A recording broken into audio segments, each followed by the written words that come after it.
ইরানে সামরিক অভিযানের প্রস্তুতি নিচ্ছে যুক্তরাষ্ট্র। মধ্যপ্রাচ্যে যুক্তরাষ্ট্র খুব শিগগিরই পূর্ণমাত্রার সামরিক অভিযান চালাতে পারে এমন আশঙ্কার কথা উঠে এসেছে এক প্রতিবেদনে।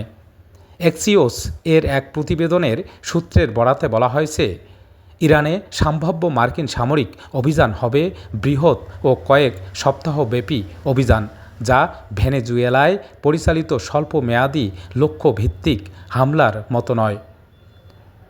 ডোনাল্ড ট্রাম্পের এক উপদেষ্টা প্রকাশনাটিকে জানান, আগামী কয়েক সপ্তাহের মধ্যেই সামরিক পদক্ষেপ নেয়ার সম্ভাবনা 90%।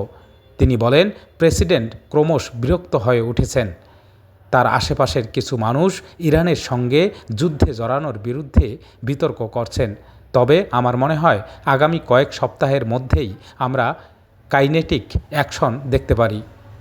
প্রতিবেদন অনুযায়ী সম্ভাব্য অভিযানটি যুক্তরাষ্ট্র ও ইসরায়েলের যৌথ উদ্যোগে হতে পারে, যা জুন মাসে ইরানের উপর চালানো 12 দিনের হামলার চেয়েও বিস্তৃত হবে এবং ইরানের নেতৃত্বকেও হুমকির মুখে ফেলতে পারে।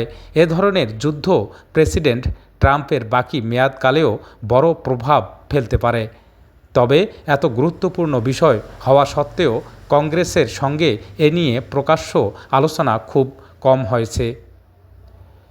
জানুয়ারিতে বিক্ষোভ দমনে প্রাণহানি এবং ইরানের পারমাণবিক কর্মসূচি নিয়ে উত্তেজনা বৃদ্ধির প্রেক্ষাপটে ট্রাম্প প্রায় সামরিক হামলার অনুমোদন দিতে যাচ্ছিলেন বলে জানা যায়, যদিও শেষ পর্যন্ত হামলা হয়নি। ট্রাম্প প্রশাসন দুইমুখী কৌশল গ্রহণ করে, একদিকে সামরিক প্রস্তুতি জোরদার, অন্যদিকে পারমাণবিক আলোচনা অব্যাহত রাখা। এই কৌশলের মাধ্যমে কোনো চুক্তি না হলে সম্ভাব্য অভিযানের রূপ কেমন হবে তার ইঙ্গিত দিতে চেয়েছে ট্রাম্প প্রশাসন। মঙ্গলবার ট্রাম্পের উপদেষ্টা জ্যারেড কুশনার ও স্টিভ উইটকফ জেনেভায় ইরানের পররাষ্ট্রমন্ত্রী আব্বাস আরাঘসির সঙ্গে 3 ঘণ্টার বৈঠক করেন। উভয় পক্ষের অগ্রগতির কথাও বললেও এক্সিওস জানায় যে আলোচনায় এখনও বড় ধরনের ফাঁক রয়ে গেছে এবং যুক্তরাষ্ট্রের কর্মকর্তারা চুক্তি সফল হওয়ার বিষয়ে আশাবাদী নন। মার্কিন vice president JD Vance Fox নিউজকে জানান, প্রেসিডেন্ট ট্রাম্প কিছু রেড লাইন নির্ধারণ করেছেন, যা ইরান মেনে নিতে রাজি নয়।